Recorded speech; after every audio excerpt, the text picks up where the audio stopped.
विषय असा आहे की भास्कर जाधव म्हणतात की राजकीय संन्यास मी घेणार आहे. संजय राऊत मला सावरण्याचा प्रयत्न करतात. जेव्हा नाराजीबद्दल त्यांना प्रश्न विचारला जातो तेव्हा मला सावरण्याचा प्रयत्न संजय राऊत करतात. बघा, नाराज आहेत. एक लक्षात घ्या, भास्कर जाधव हे आमचे सहकारी आहे, शिवसेनेचे प्रमुख नेते आहे.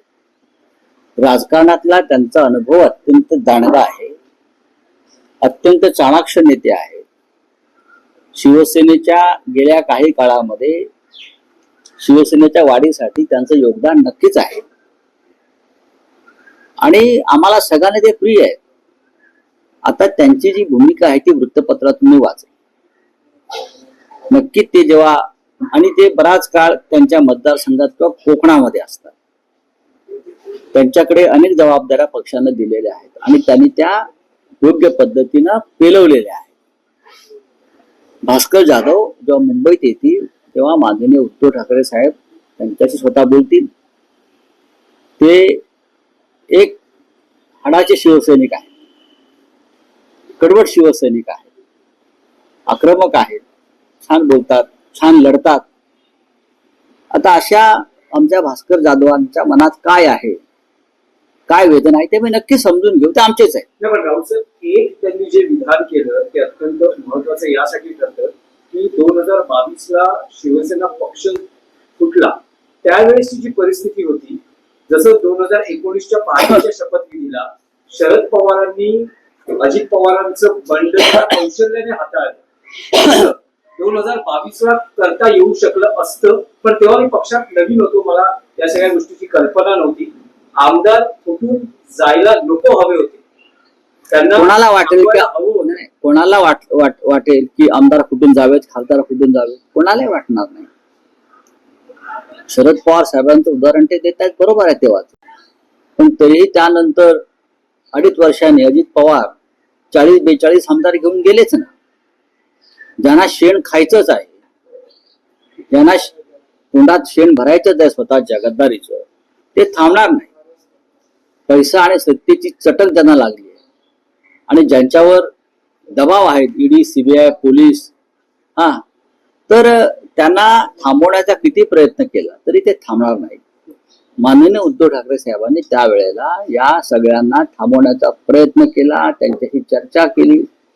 मी स्वतः सुद्धा त्यावेळेला अनेक बैठकांना हजर होतो. पण प्रत्येकाची दुखणी वेगळी होती, प्रत्येकाचा आजार वेगळा होता, प्रत्येकाचा आजार दुखणं वेगळं होतं, हे मला माहिती आहे. आता उदाहरणार्थ गुलाबराव पाटील किंवा शेवटच्या टप्प्यामध्ये त्यांच्या खात्यामध्ये काही 40-50 कोटी रुपये जमा झाले होते कुठून तरी, विचारा त्यांना. आणि त्याच्यामुळे मला आता ईडी किंवा सीबीआय अटक करू शकते या भीतीने ते थरथरत होते, मला माहिती आहे. विचारा त्यांना. त्यांच्या बँकेत त्यांच्या खात्यात जी रक्कम जमा झाली त्या संदर्भात गुन्हा दाखल होईल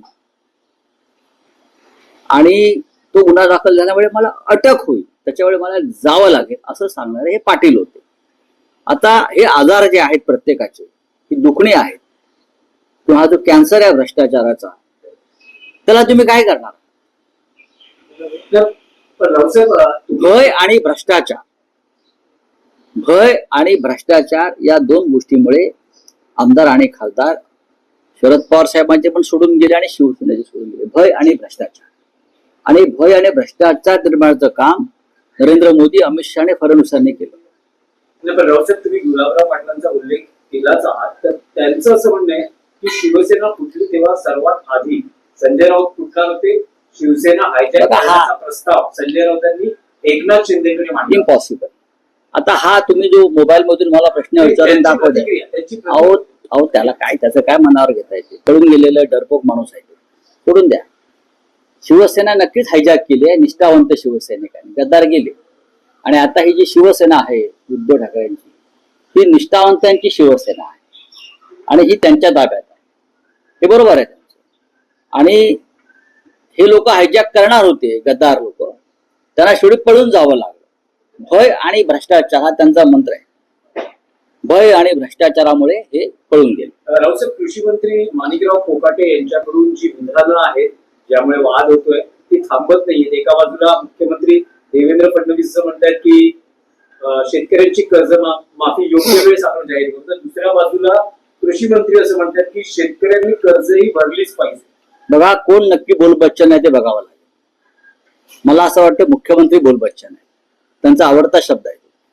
हा बोल बच्चन, तो बोल बच्चन, तो बोल बच्चन.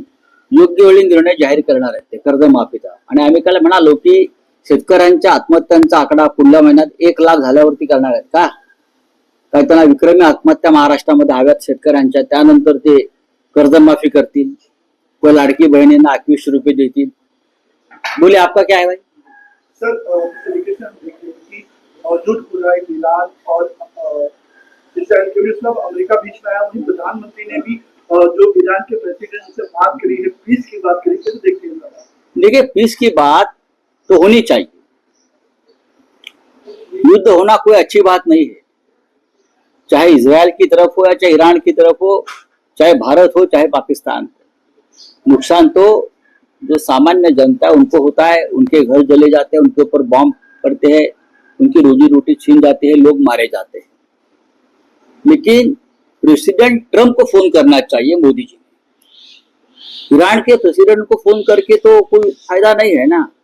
प्रेसिडेंट ट्रंप को पूछना चाहिए कि आपने हमारा वॉर रुकवा दिया, हम पे प्रेशर डालकर, भारत पाकिस्तान का, लेकिन आपकी भूमिका ईरान और इजराइल के वॉर में बहुत अलग है.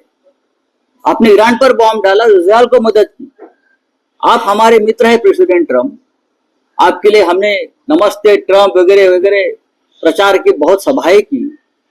फिर ये दोहरी नीति क्यों है?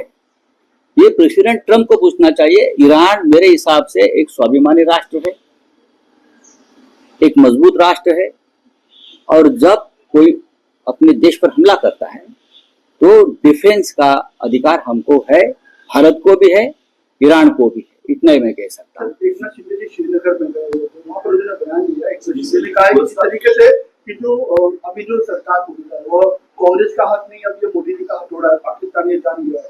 क्या बोल रहे हो? ये कौन बोल रहा है? एकनाथ शिंदे जी ने कहा है. कौन सा हथौड़ा है ये? मोदी जी का हथौड़ा. हथौड़ा है मोदी जी का, इसलिए डर के पीछे आ गए ना प्रेसिडेंट ट्रंप के फोन के बाद. देखो, मैंने बोला ना, ये भय और भ्रष्टाचार से पीड़ित लोग हैं, एकनाथ शिंदे जैसे लोग. ये जब भयमुक्त हो गए बीजेपी के भय से, तभी असली बात करेंगे. ईरान नहीं डरा है, ईरान लड़ रहा है प्रेसिडेंट ट्रंप के हमले के बाद भी. लेकिन प्रधानमंत्री और उनकी बीजेपी डर के मारे पीछे हट गए. लगता है ये शिंदे जी ने अपने आंख पर पट्टी डाली है और कान में कुछ डालकर कान भी सुनना बंद कर दिया. चले जाओ. हिंदी भाषा सक्ती के खिलाफ शिवसेना कुछ आंदोलन करने वाली है या क्या? आंदोलन की जरूरत नहीं है. नंबर 1, हमारा जो संघर्ष चल रहा है वो जारी रहेगा. जल्दी ही विधानसभा का सत्र आ जाएगा, उसमें ये मुद्दा उठेगा और महाराष्ट्र के लगभग सभी पार्टी के विधायक मराठी के साथ, मराठी भाषा के साथ मजबूती से खड़े रहेंगे.